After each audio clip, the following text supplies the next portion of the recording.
Of course, we don't know how this month of June is going to be and what kind of scenarios there will be and whether we will be able to, execute the stuff or not. So like plans are being made and let's see how we are going to implement. Definitely. Should be good. It's another, I think, one more month. So, Yeah. But it'll be challenging for you all to catch up with the backlog and Yes, yes. a lot of work will be pending, isn't it? Yeah. They're trying to manage stuff from the, our homes only, taking online classes and, taking assessments online. Right. Even guiding students, mentoring them online, whatever best can be done through this platform, so that Right. we are. But of course, it is not a substitute of the fact that the way we interact with the students, on the physical platform. Absolutely correct. Yeah, nothing can beat the personal touch and the face-to-face interaction. But yeah, I think this is the new normal. This is going to be the new normal, and we have to adjust accordingly. Definitely, as rightly said. Yes.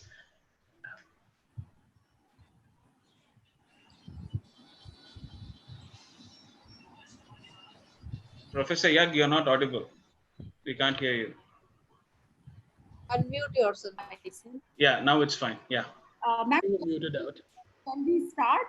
And gradually the students will join. That's not an issue. So let's start. Yeah. Okay, should we? Over to you, Dr. Imrani. Yeah, sure. Thank you. Thank you. So we should start the webcast today formally. Good afternoon, everybody, and welcome to today's session on leadership development in the time of COVID-19. Very pertinent session relevant to current scenario caused by the pandemic COVID-19. On one hand, the government is looking for ways to restart the economy that is stuck in the closed lanes of lockdown, national lockdown. We at IMS Ghaziabad University Courses Campus are trying to figure out the ways and means to upskill our students to make them employable or self-employable. So today we have with us two very special guests, experts in their own domain. Mr. Arvind and Mr. Fazil, who will be throwing light on issues and challenges of leadership development today and how the world of higher education will contribute to recalibrate the existing skill set, upskill the students. I would like to introduce Dr. Giti Sharma, head of the department, head of the management department. A brief profile of her, ma'am is actually having a 15 years of experience, rich experience in the area of economics and international trade, with a number of research publication to her credit in the various journals of international and national repute. I would request ma'am to welcome and introduce our distinguished guest formally. Over to you, ma'am, please. Right. Yeah. Thank you so much. I think it's a great afternoon. We have some, young and dynamic, set of with us, and I'm really grateful to you both, for connecting with us and agreeing to give your insights to our students. So I'll quickly go through the profile of both the guests so that our audience, they get to know that what is the background they come from, and they can ask questions accordingly. So we have with us a very dynamic Mr. Arvind Deshmukh. So he's a corporate trainer, management consultant, and career advisor with more than 15 years of work experience across different job functions. He holds a Bachelor of Engineering in Instrumentation and Control from JSS Academy. And thereafter, he did his master's from Thunderbird School of Global Management, USA. So he has worked in several multinational companies in various areas such as key account management, project management, business development, and corporate learning. He has also delivered on several international projects, both in developed countries and emerging markets. So after spending 7 years in US, he moved back to India with an objective to help business students and young professionals get the best from their careers. And he has also published his first ebook called Rock the Business School, Take Control of Your MBA in 2018. The title seems to be very interesting. We look forward to, go through this book as well. So he's a certified global mindset facilitator and design thinking coach. And he enjoys mentoring and counseling students and corporate managers and setting them for success. So the areas of expertise, I just missed one thing, that he also runs his boutique management consulting firm, Deshmukh Global Management Solutions, and provides consulting and training services to his clients. I think it's a great profile. And his areas of expertise are career development, cross cultural communication, global leadership development, design thinking, and work ethics. Thank you so much, Arvind, for joining. I think it's a great profile, and the students are going to learn a lot from you from today's discussion. Welcome to this portal and welcome to this global webcast. Thank you so much for joining. Thank you very much, Dr. Sharma. I'm glad to be here. Yeah. Same here.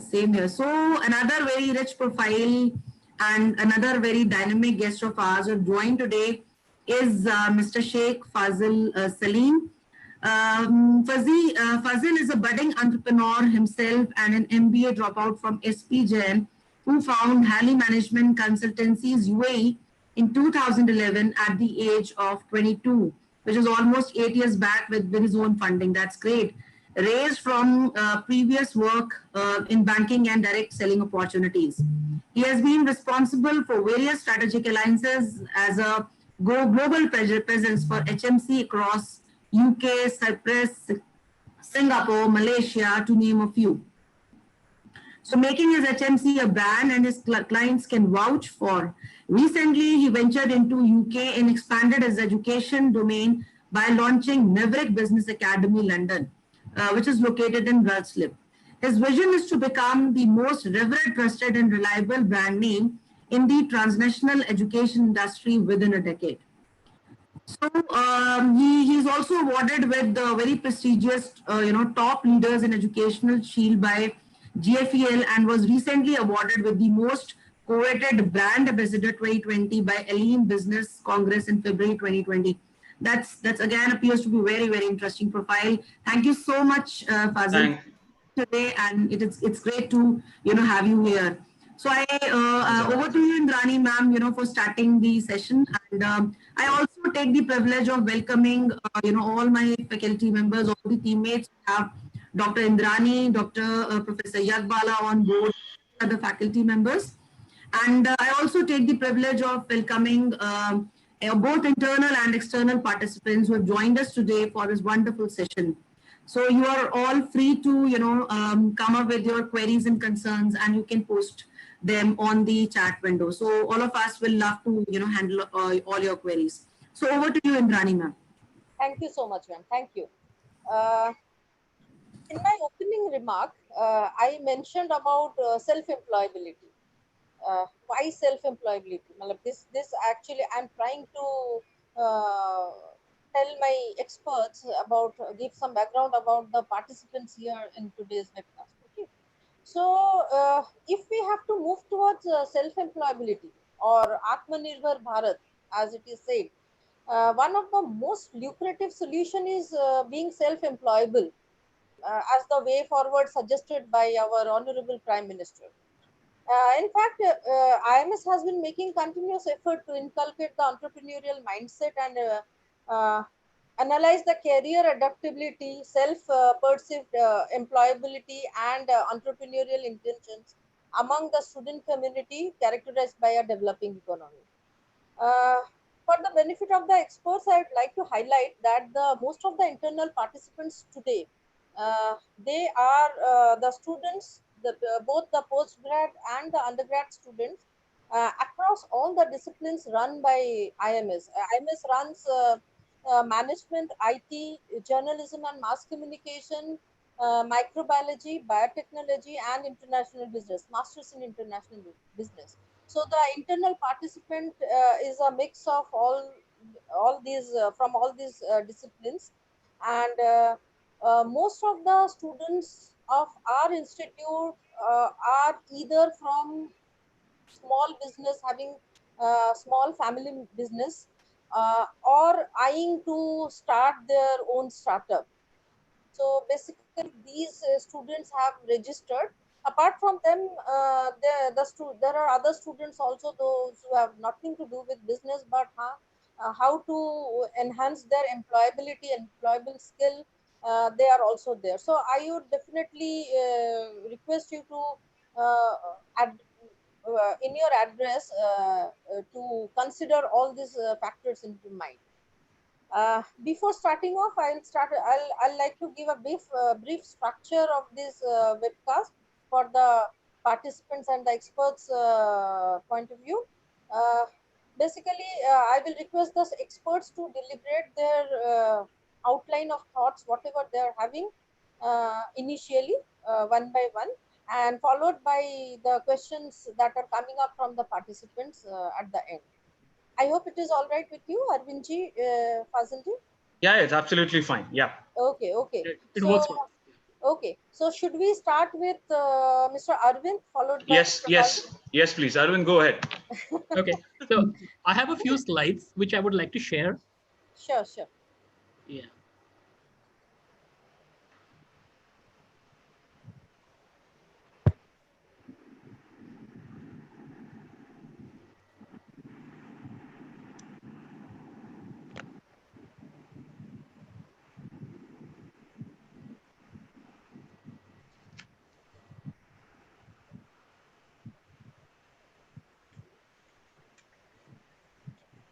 I'm sorry, I think my slides are stuck for a little bit.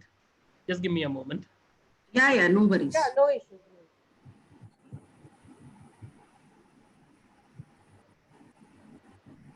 In the meantime, I would request the participants to leave their details, credentials in the chat box. Specifically, the external participants, we would love to have your credentials here.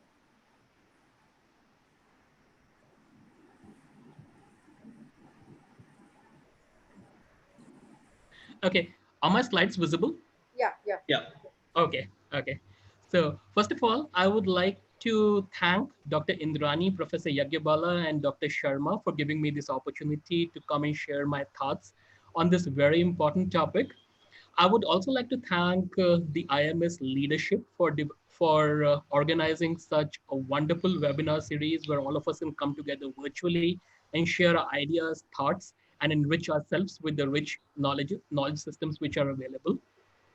So today I would like to, as I have been told, and as I have been briefed by Dr. Indrani, that most of the students available out here participating in this webinar are from the family business background and are looking forward to start their own companies in the near future.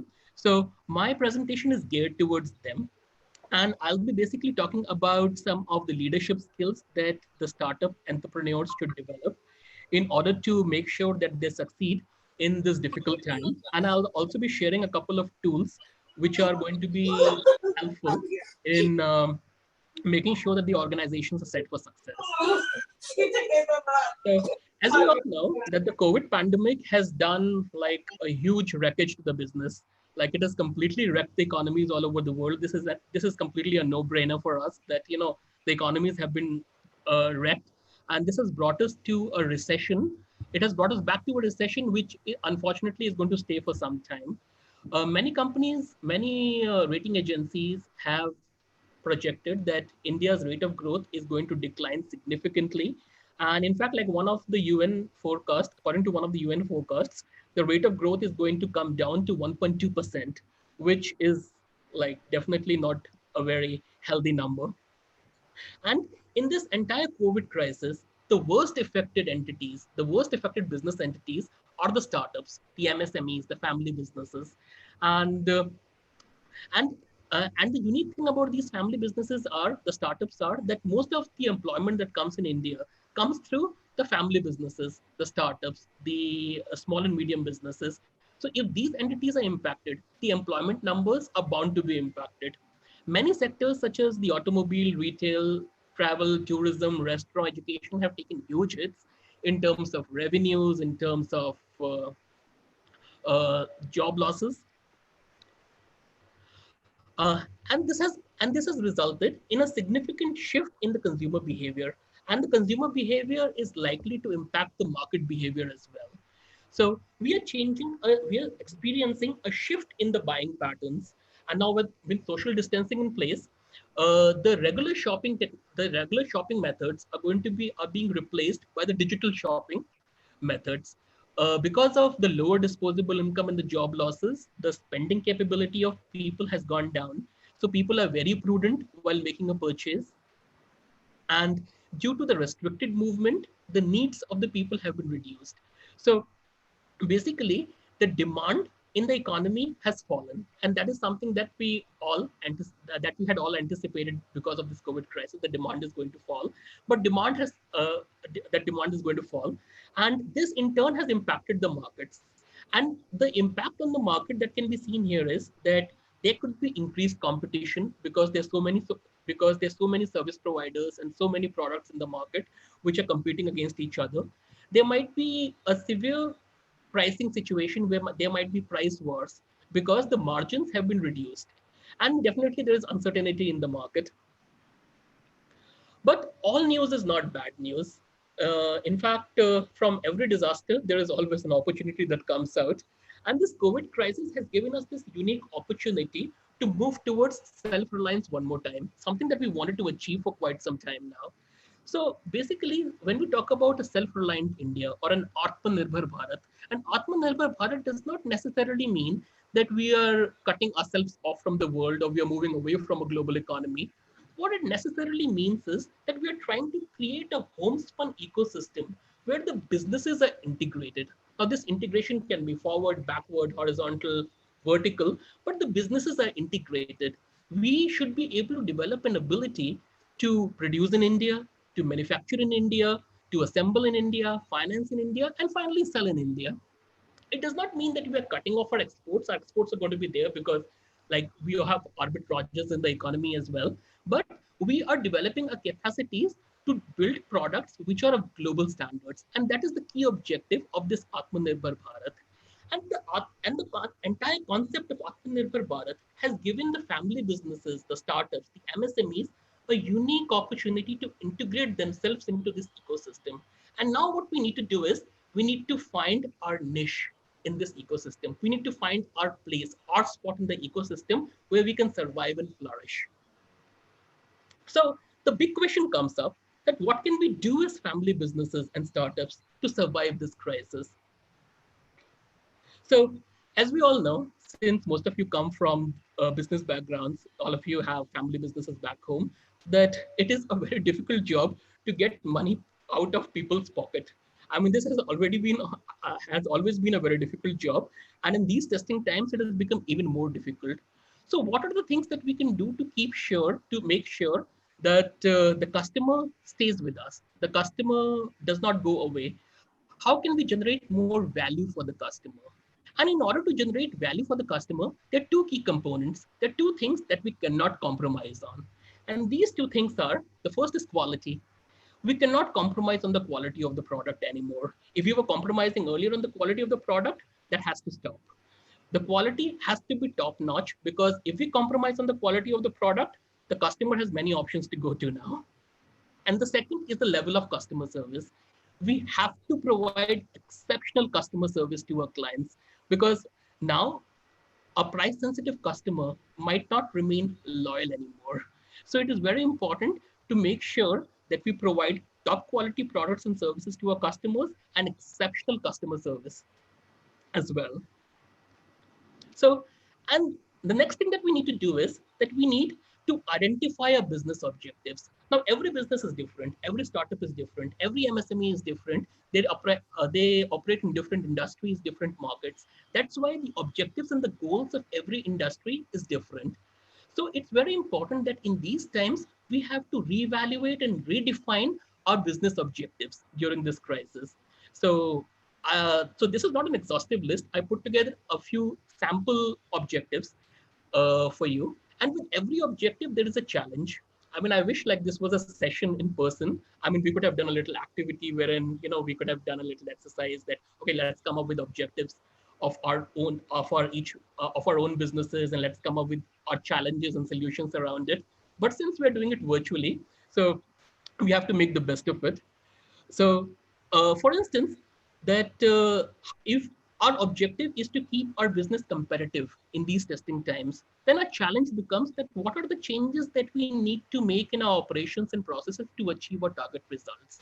So we have to think in this direction that if there is an objective, there is a challenge. So we think about an objective and we come up with an associated challenge. And with regards to that challenge, we start looking for solutions. uh, if we have the organizational assets, how can we make the best utilization of our organizational assets? How can we leverage organizational assets to their maximum potential? If we have to achieve financial stability, how do we remain financially stable? How can we reorganize the finances? How can we eliminate unnecessary expenses to keep our bottom line stable? And the list goes on. So basically, what we need to do as small and medium businesses is to identify our business objectives, reevaluate and recalibrate, identify what the business objectives are, and based on those business objectives, try to come up with solutions. And talking about solutions, now I'm about to share a business tool with you, a business tool of organizational attributes, which is going to help you achieve most of your business challenges. So basically, if we are able to build in these 5 attributes within our organizations, we will be quite okay. So the first attribute here is promptness. So at this point of time, we need to be very prompt. We need to be very proactive. Every tiny lead that comes to us is an important lead and it should not be missed. Our response times to the customer has to be very quick. And this does not need to happen just at the leadership level. This needs to happen across the organization. Our responses to our responses to requests have to be very strong. Our employees, our systems, our processes have to be very prompt. And this is the promptness that we have to build in our organization to make sure that it survives the COVID crisis. The second is preemption or preemptiveness. So it's very important at this point of time to estimate that what is going to come to us, what is the world going to throw at us. So if we have that idea, if we have that estimation that what is going to come to us, we'll be able to take our decisions more wisely, more prudently. So that's why we have to build in this culture of preemptiveness in our organization. The third factor is agility. So agility is that how quickly we are able to respond to a change. So the demands of the customers have always been changing. And after these COVID crisis, we don't know because of the market uncertainty that what are going to be the customer requirements. So we need to build in agility within our processes. We need to build in agility within our systems to respond to customers' demand in the best possible way. So agility is one thing that we have to build in into our organization. Fourth is efficiency. Efficiency is the optimal utilization of resources. So basically, we have to produce the best output using the optimal input, and we have to make a system sufficient. Like we have to eliminate any unnecessary time that goes away in other things, and we have to make the systems efficient. And finally, we have to develop speed. So speed is the key here that now that the competition is going to become higher, the customers are going to become more price sensitive. It's very important that we have to build in speed in our organization. And once we're able to build in these 5 attributes in our organizations, promptness, preemptiveness, agility, efficiency, and speed, like we'll be okay. We'll be okay for most of our business objectives. So now that we know that what are the attributes that we need to build in our organizations, you as a leader of the business, what are the skills that you need to develop yourself so that you can build in these attributes within your organization? So what I figured out was that there are 4 key sets of leadership skills that you need to develop in order to build these attributes within your organizations. The first set of skills are cognitive skills. So cognitive skills are basically your intellectual abilities. So you need to expand your intellectual abilities. You need to know what is going around in the world. You need to study more. You need to know about the government policies which are going to impact your business. You need to know more about your industry. You need to know more about your competition. And that's why you have to be informed. Second, you have to be analytical.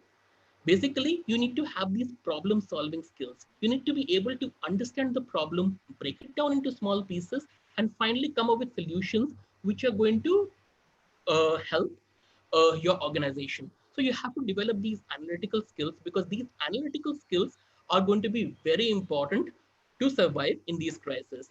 And finally, you have to be tech savvy. You have to know about technology, you have to know about IT, because with, with, because with most of the systems moving to a digital space, e-commerce is going to be the next big thing. So unless the organization is tech savvy, मुझे बिल्कुल समझ में नहीं आ रही, बस easy method करके दिखा दो। यही मेथड है एक ही तरीका से, और यही unless and until your organization is tech savvy, you will not be able to kind of cope up with the competition out here. So those are the cognitive skills. The second set of skills are your social skills, your behavioral skills. So the first component within your social skills are your networking skills. So now you would wonder that since like we are all locked up in our houses and we cannot move around, how would social networking be possible? But we're not living in the 19th century anymore. We live in the 21st century. And since we live in the 21st century, we have the technology and the tools available so that we can interact with people through the various options which are available to us. We have to extensively use the web conferencing platforms. We have to extensively use our phones. We have to extensively use the internet to connect to people and present to them our ideas. Because unless and until we network, we'll not be able to develop the promptness and the preemptiveness in the organization that we had talked about earlier. The second set of skills are negotiation skills. So negotiation is something that we do all the time, but at this point of time, it's even more important to develop these strong negotiation skills, because now we have to negotiate now we have to negotiate with everyone.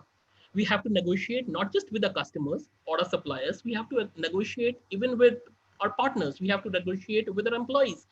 So it's very important that we develop these negotiation skills so that so that like our operations do not suffer.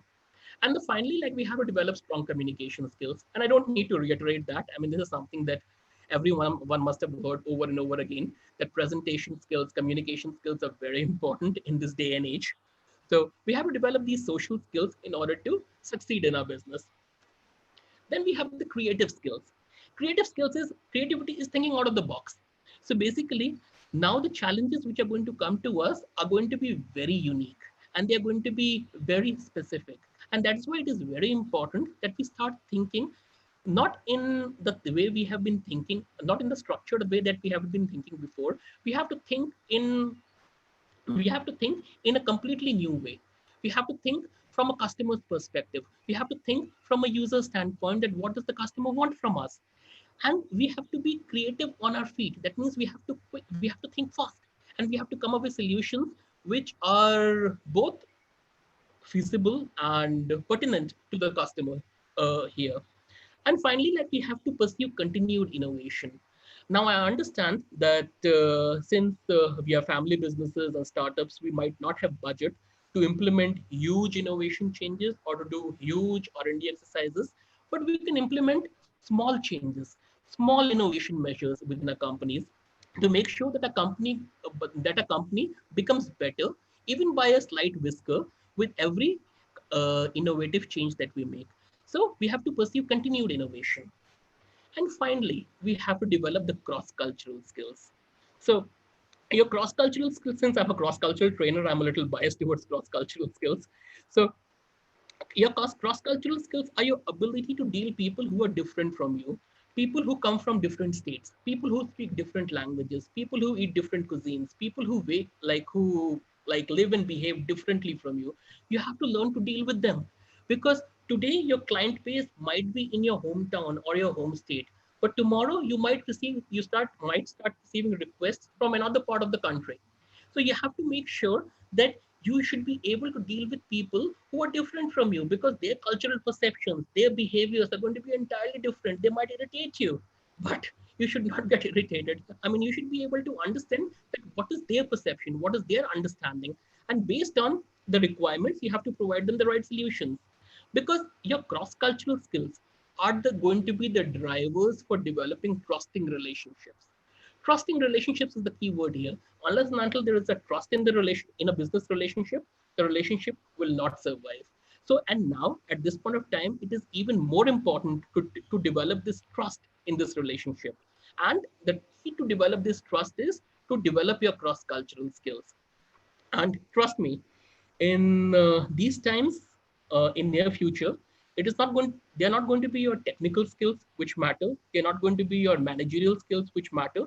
The most important things which would matter are your cross-cultural skills. So make sure that you get this skill set right. And once you get all these things right, then start working towards it. And let us all work together let us all work together as the citizens of the country to make sure our country comes back to its feet again, and we all do well. So with this, I would like to rest my case. And over to you, Dr. Indrani. Thank you very much.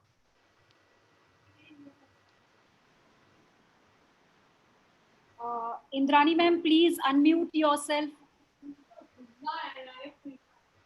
Yeah. Am I audible? Yeah. Okay, I'm so sorry. Thank you, Arvind. That was a very nicely articulated everything. What I will just from your deliberation, it reminds me of a quote from Elon Musk that running a startup is like chewing a glass and staring into the abyss. Mhm. After a while, It you is stop staring, but the glass chewing never ends. true. Very true. Very true. I So I can't like agree more. this. It just reminded me after Arvind's session.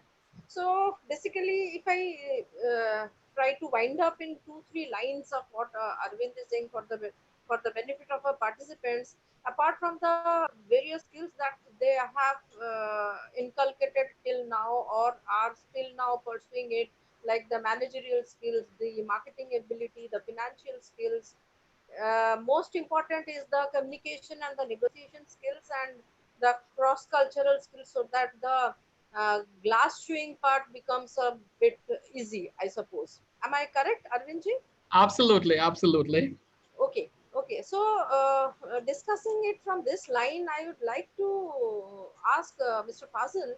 So, how do you think that the higher education will help to build up this kind of soft skills that is required, as figured out by Mr. Arvind? So, Definitely. So is it yeah, necessary to go for higher education?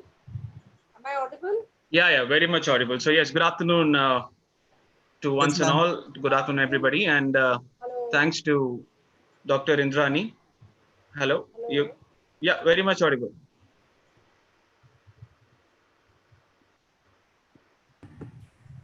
Yeah, I Yes, think Fazil, you are audible. I'm audible, right? Yeah, Yeah, please go ahead. you are. Yeah. Okay, so yes, good afternoon once again, and thanks to the panel for organizing this wonderful opportunity, especially to IMS Ghaziabad as well, for being proactive and trying to understand the needs of the students, right? So my colleague Arvind has discussed everything beautifully in a structured way. Now, coming to this particular question of is higher education necessary and what are the skill Oh, sets I'm that so we need? sorry. Sorry, I was just disconnected. No problem, no problem. It all happens. As long as we are connected and rooted in the real Yeah, life, virtual disconnection is fine. yeah, yeah. Yes, yes, Mr. Fazil. You please Yes, continue just to highlight on how the world of higher education yes, absolutely, absolutely. So I'm going to share a few slides as well from my own is perspective. going to. Yeah, from my own Okay, perspective, I'm going to share some slides as well. And to all the lovely students out there, I'm not here in the capacity of a business coach or a business guru or a business leader. Today, just consider I'm one amongst you all, right? And because I started my journey when I was 18 onwards, right? After my schooling, I started working in different companies, and understanding that to go up in life, you need to try out all the best options available. So after high school, me and my best friend used to go to 50 companies a day to give our CV with no profile to get rejected and come back. But that did not stop us from going onwards. So we went further. And the main reason for me and for all of you has to be the emotional motivating drive has to be your family. If you're doing any business or work or whatever you do, and if family is not kept at your core, things will definitely fall apart. Obviously, you will have your passion and everything, but in order to succeed, you need to uplift your family first, your society, your people. That's when a true leader is born. So coming to leadership, I kind of find that a true leader is somebody who finds an opportunity in a crisis and gives hopes to people, and that drives them. All right, this is what from my perspective that I could see. So I've just developed a few points, as I said, from my own window on how I have seen the world till now. Okay, and what are the attributes and everything that you need to have as a leader, and so on and so forth. Right. So we have the slides here. Is it visible? Yes, yes, it is visible. Okay, lovely.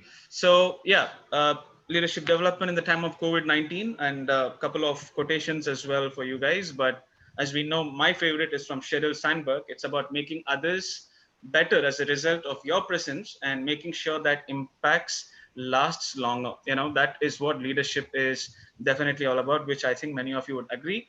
Roles of the leader, yes. I mean, I don't need to explain this to management students. All these roles are important for a leader to fulfill his task, whether you are in a job as a manager.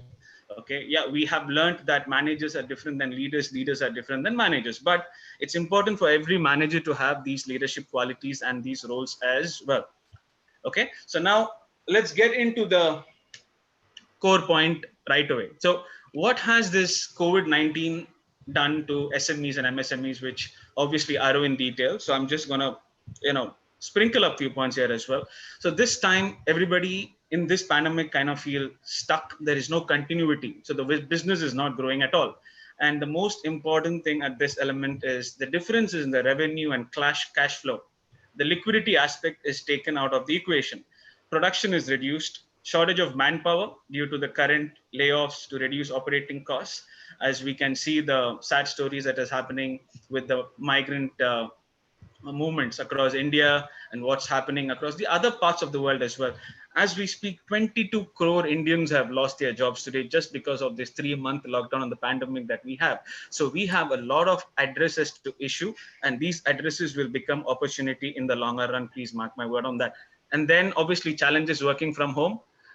For many, yes, it has become the new norm, but trust me, it's nothing like getting on the field, being with your people and understanding how to get things done, and ensuring that as a team, as a collective unit, you achieve your objectives, organizational objectives, or even your personal targets or professional achievements all put together. And obviously connecting with the changing customer habits. This is, guys, an evolving trend. All right, if you do not keep up with the pace, the tide will wash you away, and then you will be like, okay, I'm left behind. So please keep your proactive senses on and do not be reactive. You got to take the first step before you even think or intend to do. That's how it has to be. All right, so this is the impact that we have, the COVID has had on the SMEs and MSMEs. Now, what are the disruptions faced by the leader? Okay, obviously businesses are facing the impact, but as a leader, as a boss or an owner or an SME owner, what do you face? So we are all uncertain. The future is bleak. Taking action and moving forward is something, it's always there in the question mark. For example, myself, now my business base is in Dubai and in the UK, and I just came to say hi to my mother and my grandmother and go to Australia and then get back. But because of this pandemic, everything got stuck. Now I'm in Chennai, but I have to manage my businesses right from being here. So I was a little confused. How do I do my business by being here? But there are ways to get it done, which we can probably talk whenever we meet or interact face to face. All right. And keeping up with the legislation in whichever countries you're prevalent in, and finding balance and achieving a healthy mindset. Trust me, this is the time it will put you off. It will throw you out of your balance. So what are the ways to keep yourself balanced? Is, for some people it might be yoga, spirituality, or having some good time with your family, friends, or anything. But just ensure that out of the 24 hours, 2 to 3 hours, in these duration, make it productive, especially for business owners. Do not just let everything delegate on your employees and expect them to do wonders or miracle. Invest in yourself, learn something new. All right, understand what's happening, propagate, delegate, but just be active. Do not get into your shell. And the most important thing, dealing with information overload. Oh my God. It's like every news channel you put or every WhatsApp that you take, everyone has become a corona expert. Sometimes the stats and the figures that I see are stunning. So you need to know when to switch off, when to switch on, and not take these things, too much into your head that, oh, what if I step out and, Corona attacks me, or, what if I start my business and no customer comes? Nothing like that. This is all just a temporary phase. It's going to fade away soon, but your confidence has to be permanent and persistent to defeat not just COVID. COVID is just another, let's say, one challenge that is thrown to you. But as a leader, the internal challenges that you will have to face to break everything is what makes you, all right?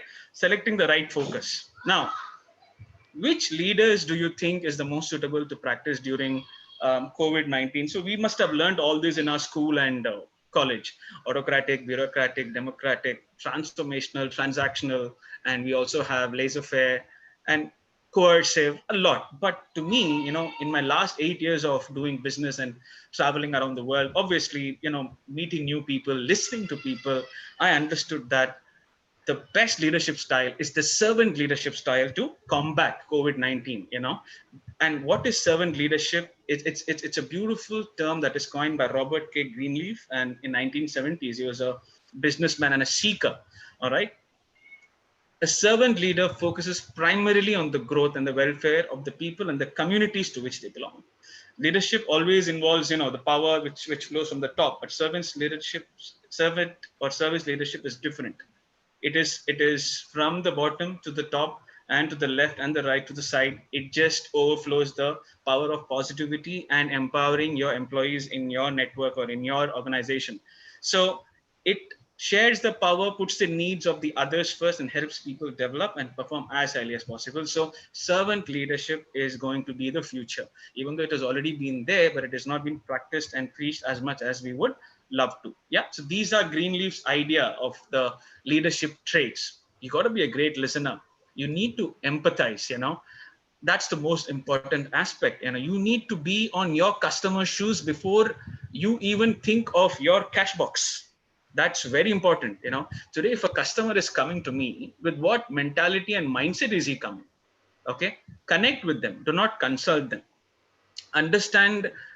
Okay, they might come in with a lot of, everybody's a human. We all have our own thoughts. We all have our own insecurities. Sometimes you're not firm decision makers, but they would need you to guide them.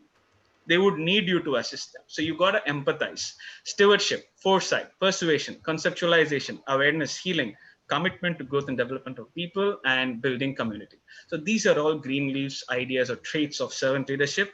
And I would really appreciate, if you guys as a team could even do a research on this, maybe in your college work or in the future, because this will definitely broaden your horizons.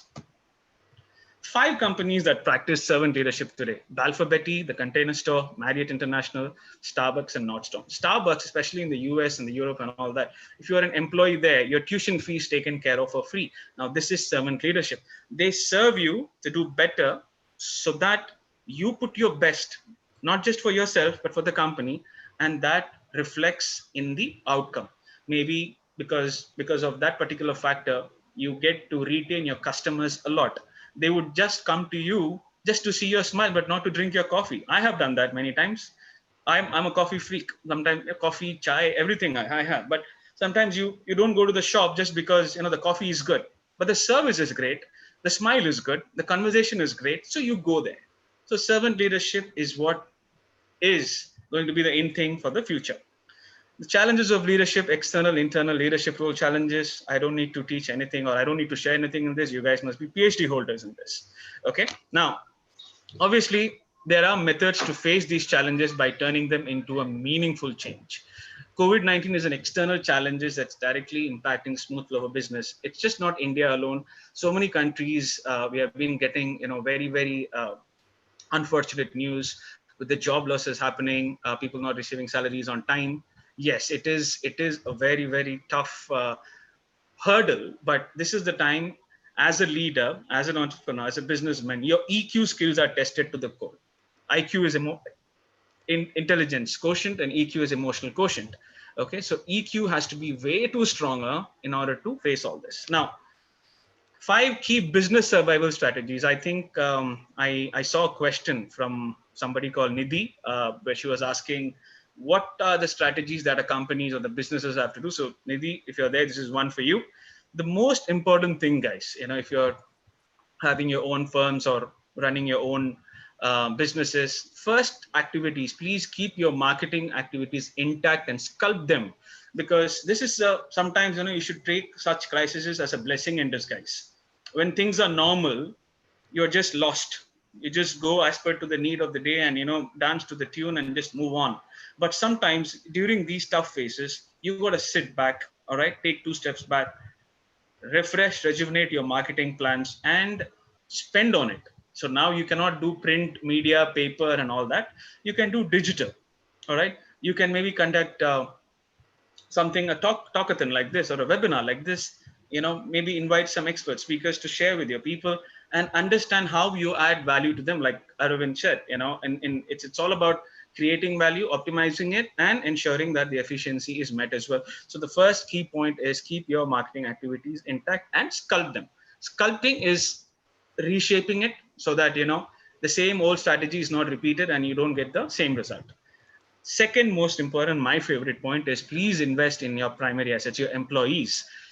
This is the time you have to tell yourself that, whatever I am today is because of the employees and the kind of trust, the loyalty they have put in me. Now, if I sit back and say, abhi to kuch nahi chal raha, so I'm not going to take care of you, or, I have to say bye to you because the times are bad, which means you're not an efficient leader. All right. You're not being selfless. You're just seeing your own pocket. And if your mentality is like that, your growth will be minimal. If you invest in your team and if they grow, your growth is automatically guaranteed. You don't need to think twice or thrice. It just comes like this. And the third point, nurture flexibility and agility. Keep options wide open. So it's like, for example, I am into, what do you call, I have an education academy and a consultancy firm. Now, I cannot just say during this COVID times, I'm going to do only my business. All right. But if I find an opportunity to maybe even sell homemade food or maybe even sell tea, coffee, I don't mind. As a business guy, wherever you can expand your income stream, you need to focus on that. So now today, what is the most demanding or the most demanded product all over the world is the face mask that we wear. So identify if there is a demand or supply wherever it is. You find a source, you pitch it in somewhere, and you bring in the product, distribute. So you cannot just sit back and say, okay, I just know this, I will be only doing it. You got to be more flexible, more agile, and please keep your options wide open. The next point is expand your innovative horizons, which means, guys, today everybody, I think, out of 10, 4 to 5 people will be having an Apple iPhone. It is the epitome of innovation. And Steve Jobs, the late and the legendary Steve Jobs, he was the pioneer of the concept of innovation. And he did it when the time of recession was at its peak and things were not going the right way for them. But still, he came out successful.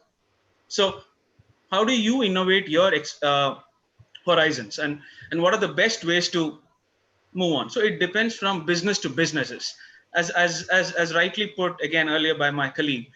Smaller innovations is the need of the hour, but at the same time, think of different ways to promote your product or service, or maybe add something extra which might surprise your clients, surprise your associates, surprise your partners. Do things a bit differently. So you got to be a bit crazy for them. You can't be just normal. All right. And that is how it kind of helps you to get there. And this is the time, guys. I don't know how many of you, maybe 2008, that is 11 years back. If you are in college now, you must be 19, 20, you must have been 9 or 10 at that time. All right. That was a huge recession for the world economy, right? Now, that was the time when conglomerates like Uber, Slack, Groupon, all these big giants were born. So it's not like this is the end of the world. You could be the next billionaire if you have a small idea, if you can identify the solutions of the customer, bridge in the gap, and provide something value-based and massive. Nobody can beat you. Coming to the last point, redefining service excellence and reconstruct customer experience. Okay, so it's again a 360-degree feedback from your staff, stakeholder, partners, employees, customers. Listen to them. It's sometimes it's all right if you don't know anything, just put your hand and say, I don't know anything. All right, nobody is going to demean you or look down upon you. Ask, understand, correlate, put it on the paper, see next what has to be done, and then go for it. So as a business, if you do these basic points, which I feel I have been doing in the last 3 months, you will somehow make it to the finish line with your team. And when the pandemic gets over, it might get your best times again. But by then, you will be a concrete, let's say an experienced campaigner within and outside as well. You know, wow, I have survived these 3 horrid months by putting in these strategies in place, and I'm still with my team alive and kicking. Is that clear? Okay. Coming to the last point, hallmark traits of a great leader during crisis management, again, purely from my point of view and from my perspective. Huge appetite for risk. You got to be a risk taker if you're a leader or an entrepreneur or a businessman. You got to take risks every single day. All right. If that risk appetite is less, your reward is also less. It is directly proportionate to each other. And the second point, reignite your passion. That is your first love. Think why you started the business, what motivated you to get into the business, what was your dream. Keep on dream, because these are the times which will put you down, but you need to go a little bit before, whenever you started your business, and question yourself, why did I even do this? So for me, it was clear. My first love is my family, and I started my business. I didn't know anything about the world of finance. All I knew is profit loss, and I still operate in the same way. Okay, what I'm trying to tell you is, you need to give the best of whatever you can earn through your business or job to your people. And that is when you will see automatically an aura of growth around you. And then you would want to do better for others, better for them, better for this. And suddenly you will be in a space you wouldn't have even imagined. Okay. Dreams do come true, but sometimes when you do good intention activities, it will be larger than even your dreams as well. Making bold decisions during challenging circumstances. Yes, this is sometimes very hard. For example, as an SME, if you have 20, 30 staffs, and you might feel the pinch. Should I tell them, okay, unpaid leave till this month, which many of the people are doing, or should I cut 30% of their salary? But whatever you're doing, please ensure it is bold and firm. You should not be shaky, and you should have the clear communication style to share it with your employees, okay, or your associate, that this is what is happening. The real and the good ones will be with you. People who are not in your scheme of things will filter away, but that's okay. All right. Next one, be inspiring, accountable, and responsible. Act first, serve, and then your team will follow you. As a leader, as a businessman, when you have a team meeting, okay, yeah, Mr. A, do this, Miss B, do this, Miss C, do this, Miss D, do this. Perfect. But what I do whenever we have a team meeting, I give strategies to my team. Before they even step out, I'll implement 2, and they'll be notified immediately. So when you do that, you're sharing the burden of your team. You're like, you know what, I'm there with you, and this is what is the right thing to do, and they are fired up.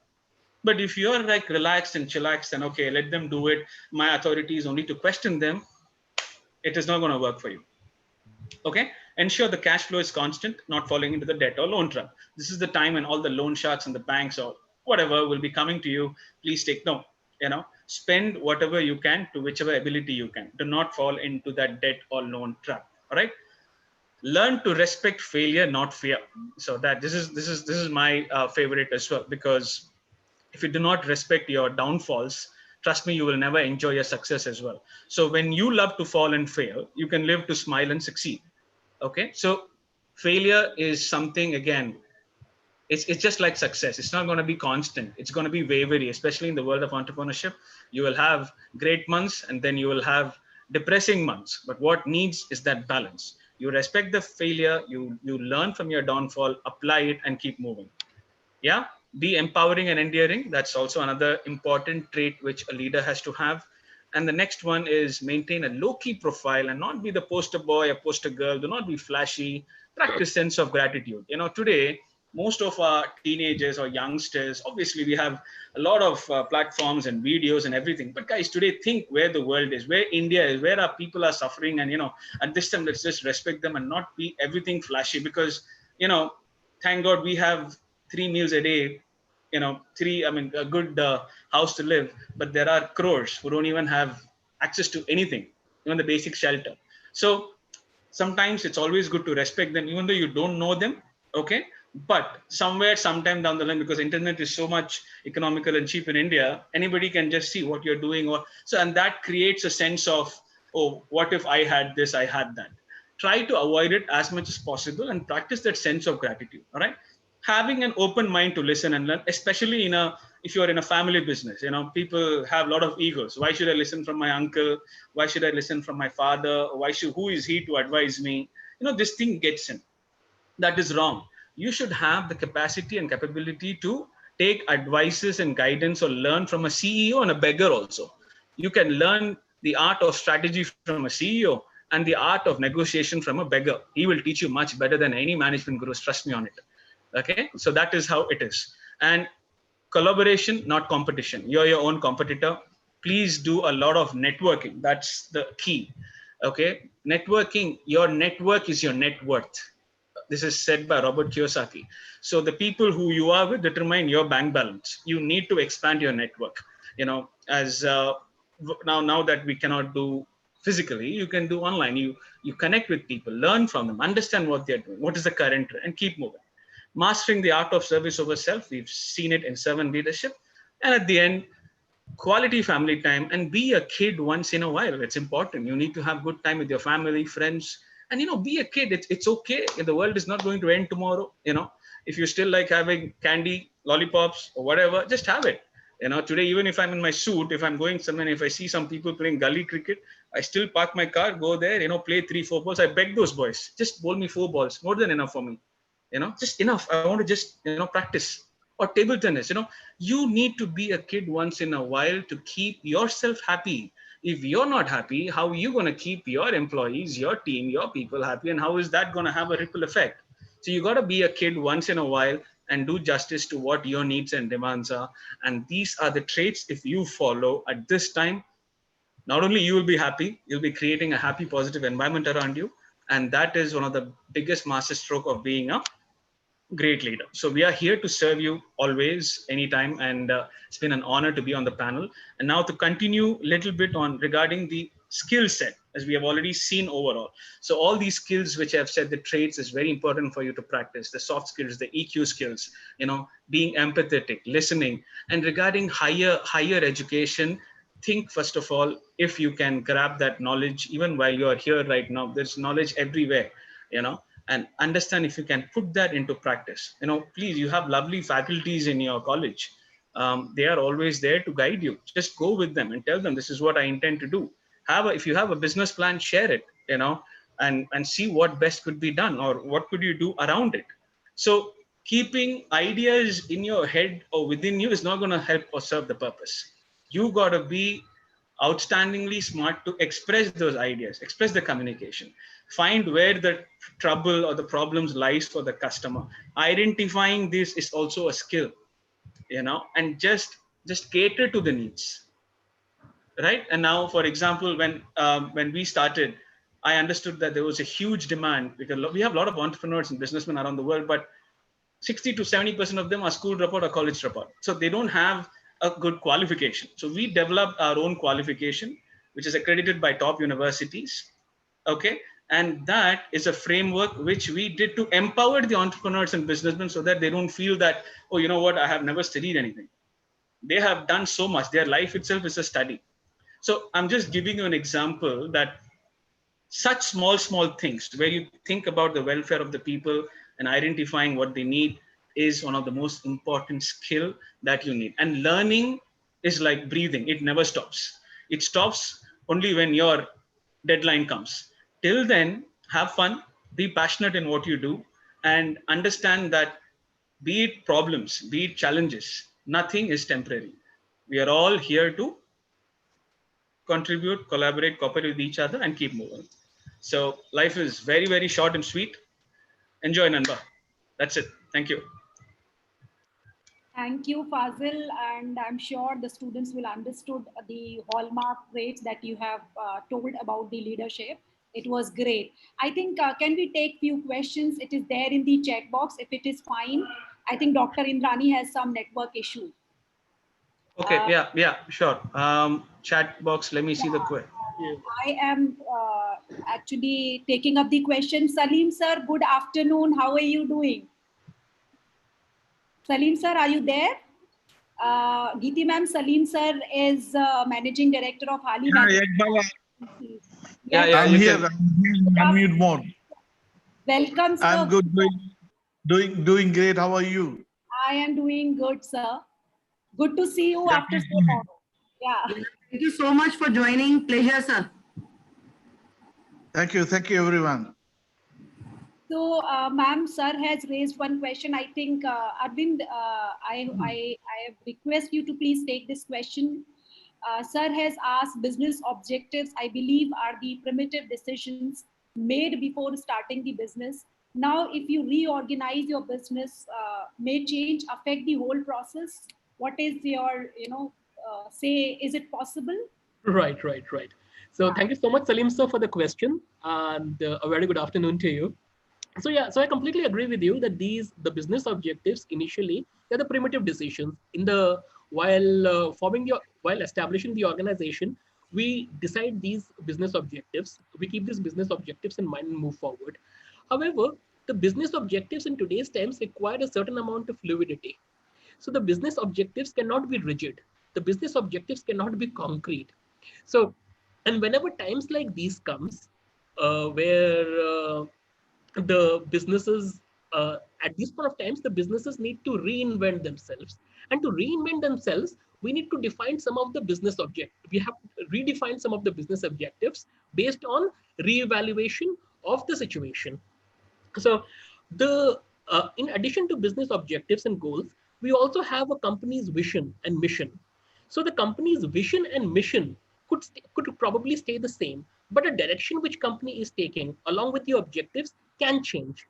So usually, like companies don't prefer to change to change the business objectives which they had established in the formation of the organization. But during these times, a little bit amount of fluidity in the business objectives becomes necessary in order for the business to survive. So I hope that answers your question.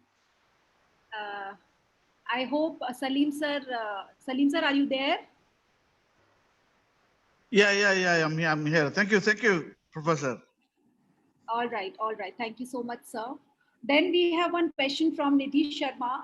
What are the main strategies that companies should take to survive in the market in current scenario? That is what I kind of answered to her question while my presentation of the slides were going on. Already answered that question. Yeah. Any other questions? Yeah. Okay. You have already answered this. Just a second. I can maybe if she understood. I mean, I can if you want it, I can repeat it again. I mean, Kunal, if you could see Kunal's question. Yeah. Jen has asked one question. Yeah. It is there in the chat box. Yeah, I'm reading it. He's asking after lockdown, the competition amongst all the job seekers will be so high. How an individual should polish himself to differ from the other job seekers? Yeah. That's a relevant question, which is there amongst all the masses. A good question, Kunal. Firstly, yes, the job seeking element, even as we speak today, the unemployment is at crazy levels, not only just in India, in other parts of the world as well. So there are two ways. Either you can expand your skill set horizon and maybe do courses that complement what you intend to do. For example, the next big things in the world is obviously artificial intelligence, IoT, big data, business analytics. So if you do these courses, accredited short certificate courses, you will land yourself in a plum posh job, complementing with your bachelor's or master's. All right. So you need to see the developing trends. And as we speak, Japan has a huge requirement for professionals who have mastered in the art of big data. I mean, foreign workers. They already have robots and all that, but they still need that foreign workers quota and everything to be filled. And secondly, if you think that you can create jobs by being an entrepreneur, nothing like it. You could be the next one, who is providing jobs to the other people who are stuck or stranded, and be the next trendsetter. So either you polish your horizons by obtaining new skills, or you be the job provider by yourself. You have to unmute yourself. Unmute. Yeah. Yagyabala ma'am, you have to just unmute it. Got it. Okay, so we have one question from Dr. Pradeep Bhardwaj, sir. Generally, in the growing economy like India, there has been a gap between the demand and supply of skilled labor. So how a manufacturing concern handle this gap, especially in present scenario to sustain? Any one of you can take up this question. So, Yeah. Arvind can take it. okay, so my 2 cents here are like this gap between demand and supply of skilled labor has been there for ages. And this has been a very persistent problem in the Indian market. And right now, and that is why our Honorable Prime Minister Narendra Modi ji, during his first term, came up with the skill development program to equip the labor with the necessary skills which are required to bridge this gap which is between which exists in the market. So what at this point of time what we can do is that we have to just work on the skill development program, and we have to keep enriching skills of our employees within our organizations. And that is where the importance of continuous education comes into the picture. So continued education, trainings, skill development is a necessary item. Usually Indian companies always ignore the importance of skill development and corporate training. So this is a culture that needs to be built in the Indian organizations to equip their employees with the necessary skills they need to bridge this gap. So this initiative has to be taken both from the government and from the organizations. And since like we are family businesses, it is very important that this initiative gets taken from the organization itself, so that we start developing these skills in the labors through them by the means of continuous education and corporate learning. All right, thank you, Arvind. Some student, Fazil, I think you are the right person to answer this question.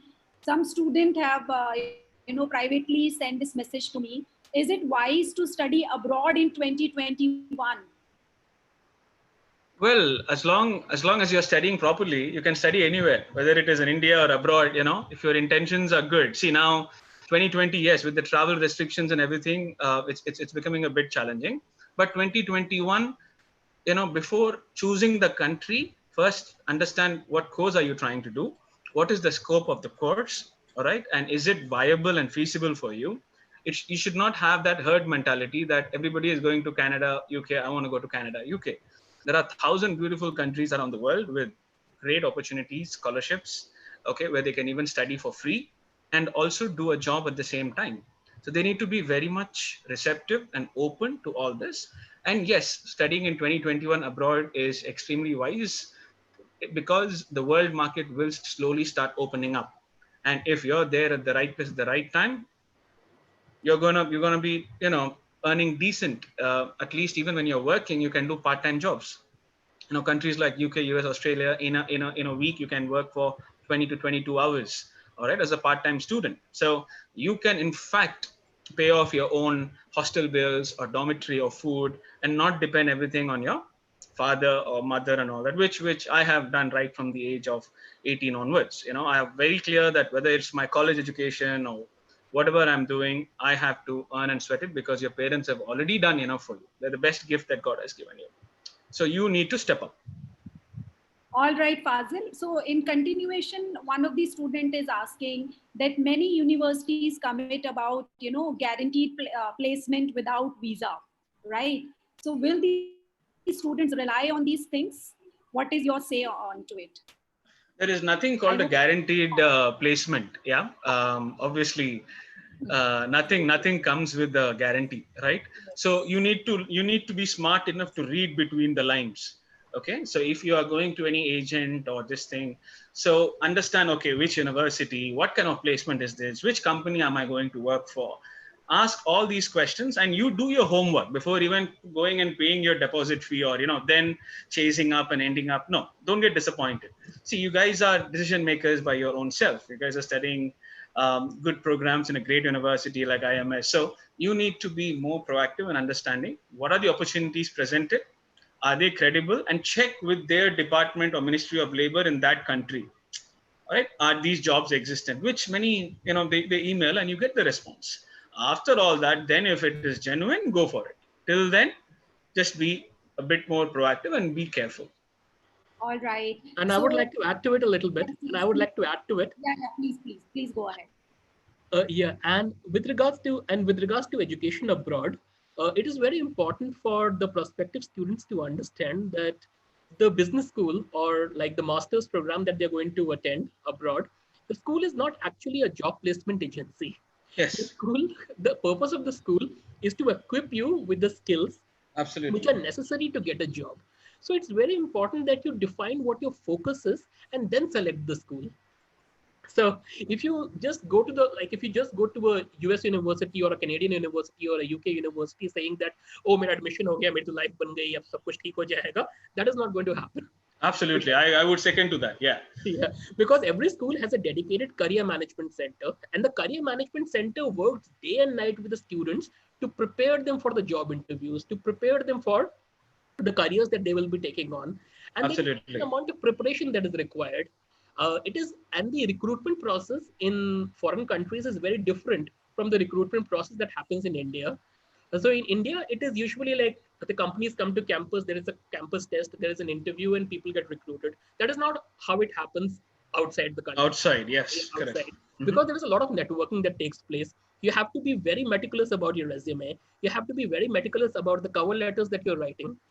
So it's very important that when you take a decision about going to a foreign university, you ask the recruiter these questions. You talk to the school. In fact, because like I have worked in the career management center of like Arizona State University as well, and I have worked with the recruitment department as well. So the recruitment process of an international students starts almost 1 to 2 years prior to admission.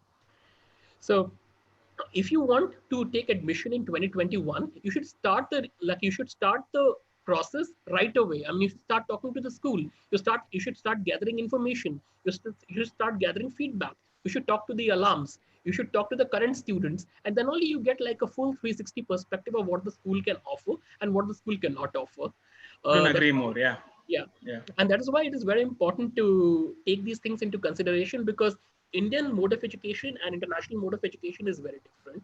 And in fact, this crisis has given an opportunity for the Indian universities as well to ramp up the systems and come up to international standards so that all our students stay within India itself.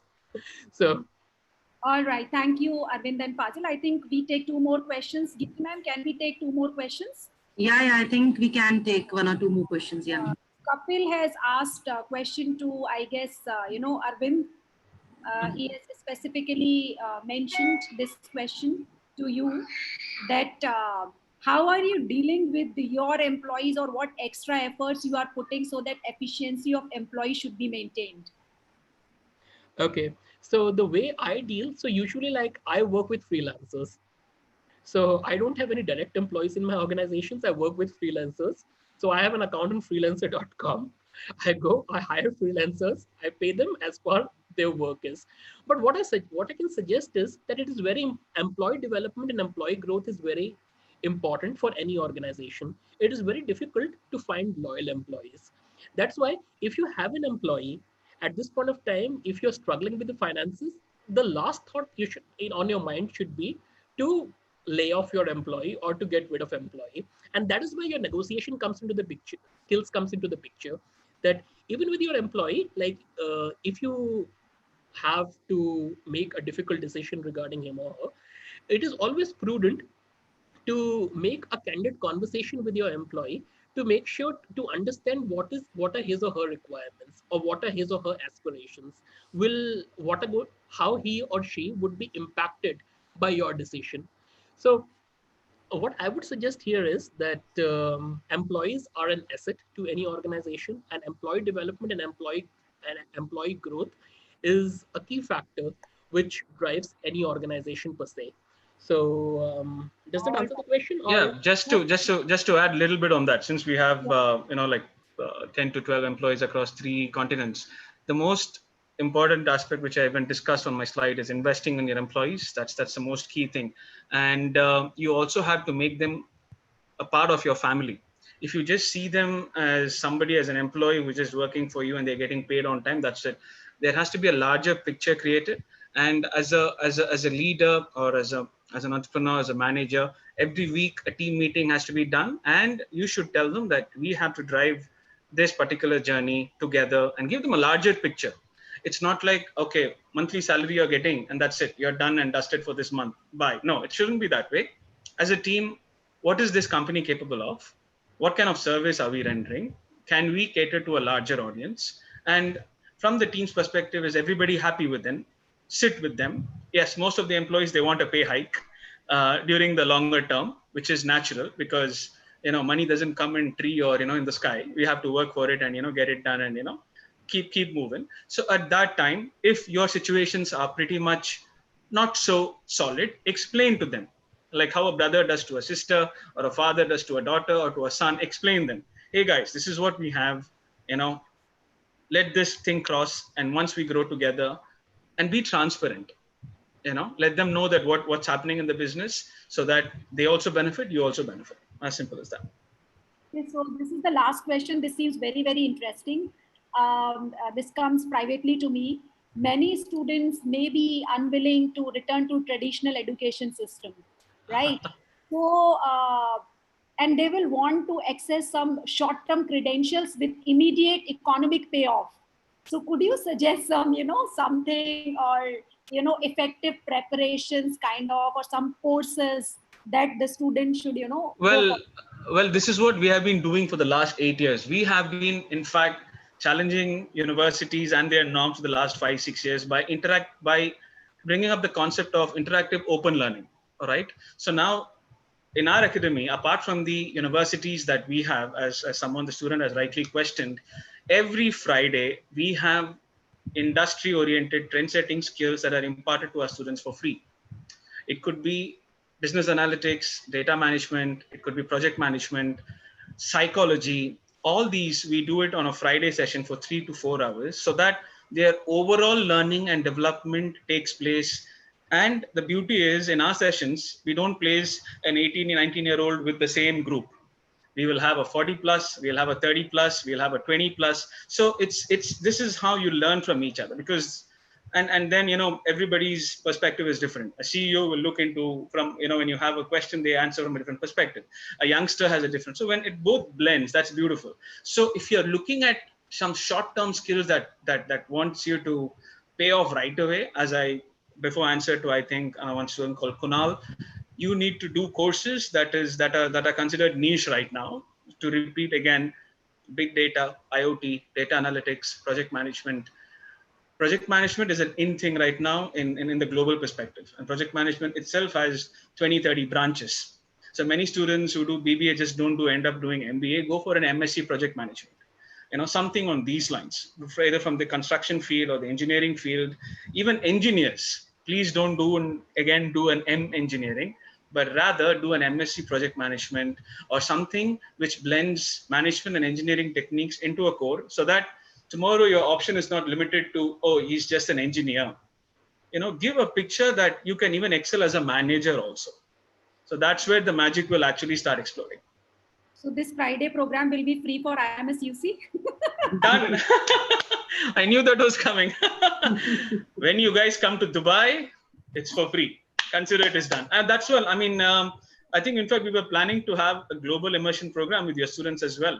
That's something which we could, which we could speak probably after the pandemic and everything gets over.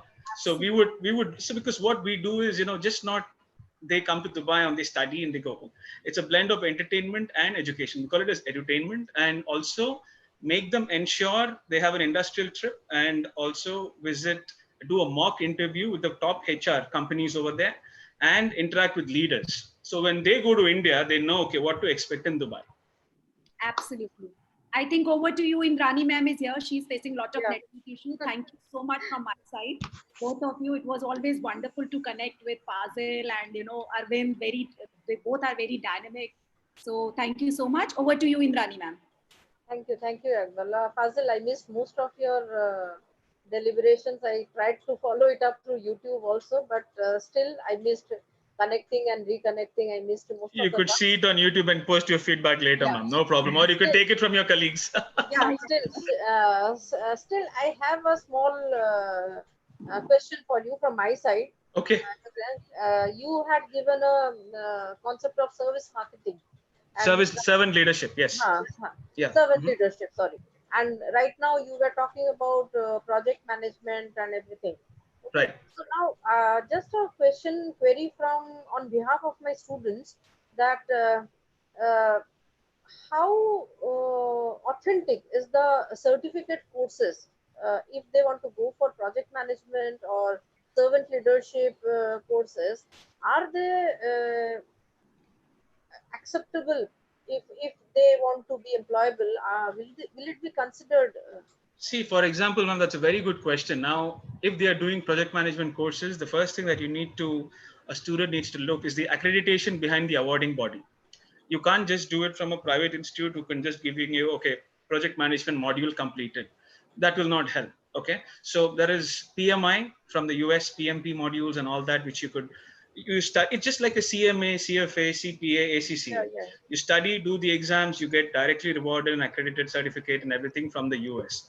And if you put that on your CV, because I have seen from my students in the UK, in Singapore, Malaysia, and even in Dubai, whenever they add this project management, it at least gives the employer or the hirer some curiosity. Okay, they have this particular skill, because it's an ocean. You have lean management, you have Six Sigma, you have agile, you have a lot of areas that a student can just go through one, and tomorrow he or she can go to even an Ambani or a businessman and say, you know what, I can structure this process for you. You know what, I can save your cost. I can help you to reduce your operations timeline or efficient. I can increase your operation efficiency. So this is what a project management module does. With regards to servant leadership, that is something which I think as a university, we can inculcate to our students and make them practice and ensure that they get that concept right if they're doing business and all that. Till date, there is no training as such for that or any accredited courses, but we could create one and certify the whole world. For sure. Well, that brings us to the end of this session, and really very nicely explained session by both the experts. So hopefully all the queries have been resolved appropriately. In case there are any other questions, we will definitely communicate to you, Mr. Arvind and Mr. Fazil, so Please. that we will be able to duly respond to our participants. Absolutely, ma'am. Absolutely. Yeah. Thanks a lot. Thank you, Arvind. Thank you, Dr. Indrani. Thank you, Dr. Geeti and Professor Yag. Thank you so much. Lovely to see you all, and honor representing and sharing the insights with the students and the experts. We enjoyed it thoroughly. It was a great, very interactive session, and thanks a lot. I'm sure the insights you have given, our students are going to apply them for sure in the times to come. Thank you both of you for joining. That's the real objective. Thank you. God bless. Thank you very much. Thanks a lot. Cheers. God bless. It's a pleasure.